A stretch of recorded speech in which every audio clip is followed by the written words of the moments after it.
one of the teachings as a framework that can be used to enhance thinking, so that you improve the choices you make and thereby assert whatever free will is possible as a human being. And when I say I'm taking recourse to the Buddha's teaching, I'm talking about a particular teaching where he speaks about the 5 parts of the mind. You might recall this from the Vipassana discourse, where he says that everything we human beings experience, our existence, we experience through consciousness, through the sense doors of sight, sound, taste, touch, etc.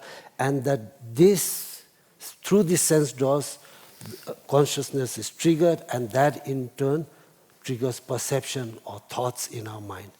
That these thoughts are what drives our sensations or feelings, which lead to our action. You're angry, you shout, whatever, and those actions lead to result. And that in this chain, that thinking is optional and is up to you, which is why same facts you can have different perspectives. What do you think? The mind is actually it is really like a factory, which is constantly working, at least when we are awake, constantly producing thoughts and interpretations and stories about the world. And like we said earlier, very often we don't really experience reality. We experience all these stories and interpretations. And this makes the mind a very, very critical place. Because most of the conflicts in the world, for instance, they are not about objective things like food or like territory. They are about the thoughts in the mind, about the stories that our own mind produce. Like I think about my own country. So in Israel, we have a very long conflict with the Palestinians. And many people think this is a conflict about territory.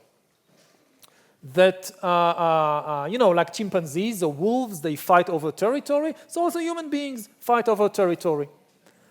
But this is not the case. There is no objective lack of territory, of just place to build houses and schools and hospitals. There is enough territory. There is also enough food. It's not like there is not enough food, so people are fighting over the last piece of bread, who will get it. There is enough food. They have conflicting stories in their minds, conflicting thoughts, and because of that, there is a war. The war is about something in the mind, not about something in the outside world. Like you go to Jerusalem, like the most holy city, that both sides want it. So I still teach at the Hebrew University of Jerusalem, so every week I'm there, and it's a completely ordinary place.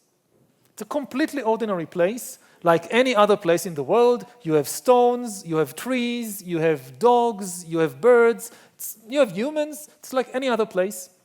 But in their minds, people create a story about the place. And they imagine that this place is full of gods and angels and holiness.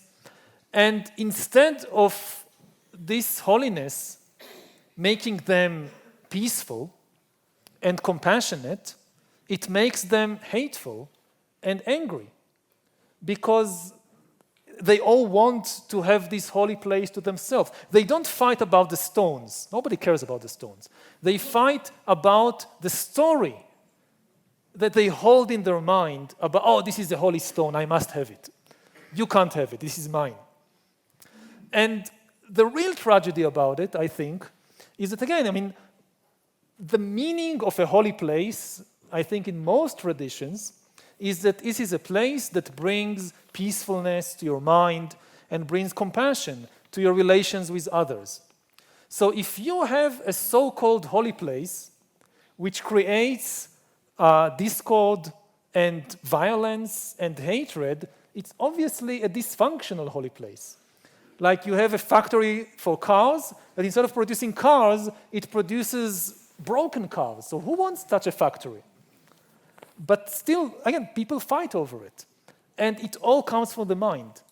So this is, again, like also in Buddhist tradition, that Buddha said that mind matters most. Mind comes first. Yes.